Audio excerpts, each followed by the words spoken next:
Hey everybody, welcome back to my series Professional Video Production on a Shoestring Budget. If you're watching this, you're interested in saving some money on the apps for the Oculus Quest 2, or you've just bought one of these. So we're going to cover some of that right now. If you just bought one, check out my video, my intro video. I talk about setting this up and a few other things for beginners. Link will be up there in the top right corner. Check that out. So what I'm going to talk about in the video, and I'll put links, timestamps in the bottom there. I'm going to talk about saving money. I think I saved about 30% my first year. Motion sickness, how to deal with it. Selecting apps, and at the end I'm going to review some of the apps that I've bought and I've been using. But first of all, let's talk about saving money. It's pretty easy. I just wait for apps to go on sale, and that's when I buy them. I can hear the collective groan out there. Everybody knows that. But that's what I've done, and we bought a lot of apps the first year, and I figure I saved, I think, about $300. When they go on sale, they're normally about 30% off. As I said in the title, this video isn't for hardcore VR people. They're going to buy whatever they want, no matter what the price, and they don't care about it. But if you're a casual user, like we are, and if you're watching your money, I'm on a fixed income now, I'm semi-retired, saving a bit of money is kind of important. The other thing you can do to save money is watch for the discounts. Watch for the Oculus discount. I've had this for 2 years, almost, and it seems like they offer a 30% discount about three times a year, and you'll get that in your email box. Now, when I say waiting for apps to go on sale, they used to have the daily deal right up on their website. It would be right there, prominent, easy to find. And slowly that's been sort of disappearing and harder to find. Now, there's a website where a guy updates it daily, and he will have the daily deal on his website, so that you have to go back to, you have to know the exact name of the app, so you can find it at the Oculus Quest 2 App Store. And I'll have a link for that down below in the intro box. I found that really useful. What I noticed they've been doing more and more is having packs. They'll have duo packs and sometimes even triple packs. A good example of saving money, I was interested in Vador Immortal, but $30 US, which is $40 Canadian, I'm up in Canada, seemed like a lot of money for Vador Immortal. It's about an hour's worth of play, and it's not really a game, it's more immersive. I waited for a sale and I picked it up for $15 Canadian. So that was great because I really enjoyed it. Vador Immortal is really cool. It's very immersive. There's a little bit of gameplay, but mostly it's just you're immersed in this story. It's very cool. Highly recommend it. So save money, watch for sales, check out that link to that website I've got there, and save me a lot of money. So as I said, we've had this for about 2 years now, and the first year, of course, is when you tend to kind of buy a lot of apps. And a lot of the things that we bought the first year, probably about 9 of the 20 or so apps we bought, were things that you'll go back to again and again. Relaxation apps. My gal's got a meditation app. Exercise apps.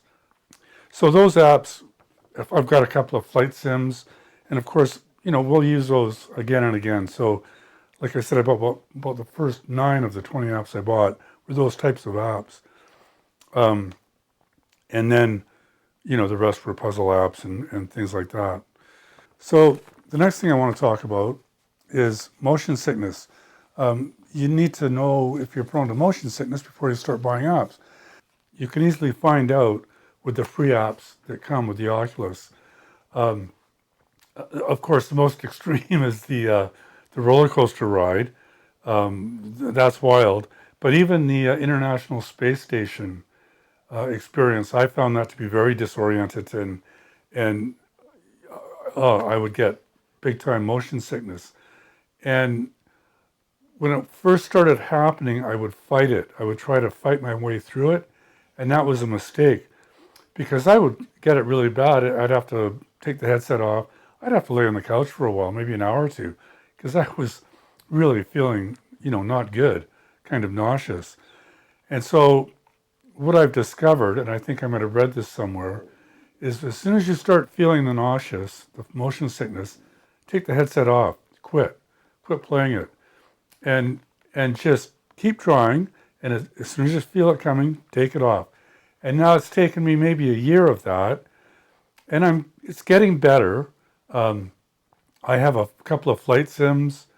I've got the World War I flight sim, and I'm getting better. I still sometimes have to take it off because it's coming on. I think I can do the International Space Station now. I haven't tried the roller coaster game yet. That's just insane. But for me, that's what's worked. So try that with the motion sickness. And when you go to a game, when you're setting it up, there'll be a motion option in there, and there'll be teleport, or I think they call it direct motion, or direct movement. It might have another name, but teleport is always teleport. And if you're prone to motion sickness, that's what you want is teleport. Teleport moves you around by toggling, and it kind of moves you ahead in the game a few feet.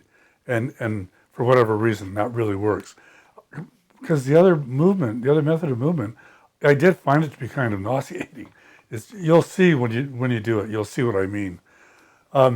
So that's the first thing you want to do before you start buying stuff is check out if you have motion sickness and how severe it is.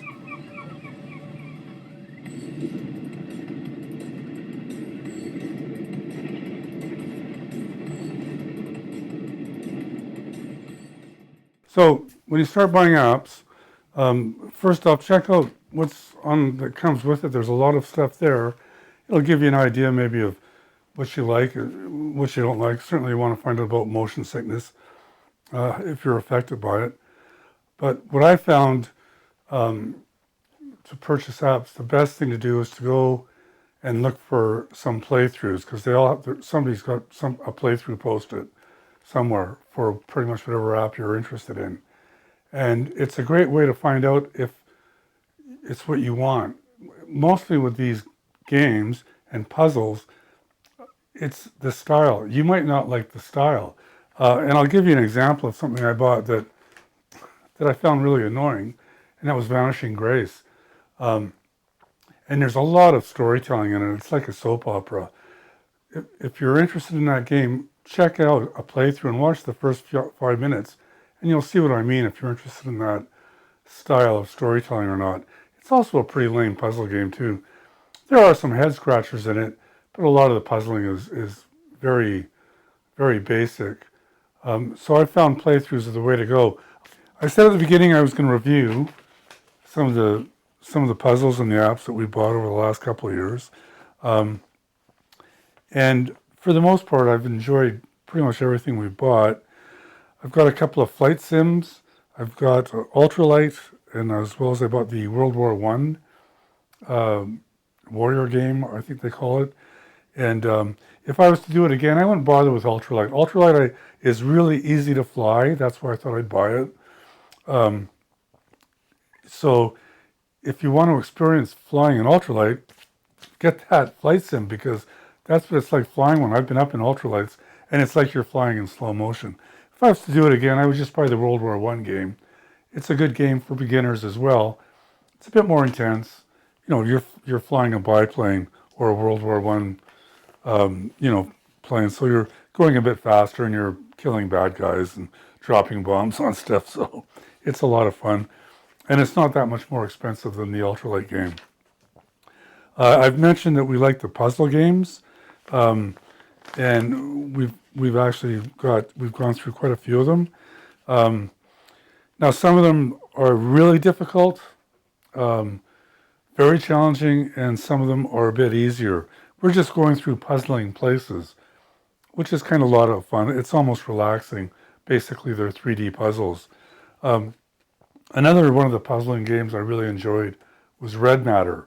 I found I was able to work my way through most of Red Matter, and the environment, the virtual reality is really cool. It's, you're on a planet. I think I forget, you're on a Saturn moon or something like that, and you have to work your way through this Russian space station. It's kind of cool. Now, a game like Myst is quite difficult. I had to cheat for quite a bit of Myst to get through it, but the environment is just so cool. It's a lot of fun. It's a really neat, immersive experience. Another puzzle game I found really difficult was I Expect You to Die. I think I only figured out one of the scenarios. They're ridiculously difficult. And when I'd go through a playthrough to find a solution, it was like I was perplexed at how anybody could figure that out. I guess I'm not a Mensa. So just be advised. Again, watch a first 5 minutes of a playthrough and you'll get a feel for, how difficult the game is. The other style of game that we've enjoyed are the adventure puzzle games. These are games like Myst, where you have to fight your way through bad guys every once in a while to get through it. And the other one we enjoyed was Trover Saves the Universe. Check out a playthrough on Trover Saves the Universe. You might not appreciate the salty language, but both of these games have hours of content. I mean, there's just a lot of bang for your buck in both of those games. What we've enjoyed with the puzzle games is we often will do them together. We share the one headset, and we'll give each other tips and we'll help each other out, or it's kind of fun to do them together. The one game that I did buy early on was the Star Wars Galaxy Quest and the Last Call. I'm a Star Wars fan, and I've really enjoyed that game. Again, I'm a newbie, and I found it. I used the easy setting, so it's not so I can get somewhere in it. But I think I've gone through it 4 or 5 times because it's a game where you can try different strategies. You have quite a few weapons options, and it's just I found it's a lot of fun, and I've enjoyed it. The sequel, Last Call, is a step up in all ways. It's more immersive, and it's a better story. It's a lot of fun. So I really enjoyed Star Wars. I mentioned Vador Immortal, that I waited for it to go on sale because I found $30, $40 Canadian was just a bit steep, because it's only about, all 3 episodes in total are only about 60 minutes. And it's not much gameplay or puzzling. It's really just an immersive experience, which is really effective. I've really enjoyed it. I think I've gone through it twice. But where you do get your money's worth on Vador Immortal, if you're into the arcade style shooting type games, at the end of Vador Immortal, you get what they call the dojo, and you're in an environment, you're in a setting, and you have to go through these different scenarios, and you have to kill drones and stormtroopers with your lightsaber and a blaster, and there's a lot of different settings in that. So if you like that kind of stuff, you'll get a lot of bang for your buck out of the dojo. So that's about it. I think there's going to be a lot of these under the Christmas tree this year. If you're new to this, check out my video, my intro to the Oculus Quest 2. I also look at some of the free games that come with it, and it's kind of an introduction to some of those free games. So check that out. You'll find links up here, and check out my professional video production on a shoestring budget. I've got a lot of drone videos up there. I just got a DJI Mini 2. I do a whole setup with the DJI Mini, so you might have a drone. Check that out. I've also got a video on how to use a cheap drone. Drones under $100. They're a bit more difficult to fly. I've got a video on how to do that as well. So thanks, everybody. Cheers, and see you next time.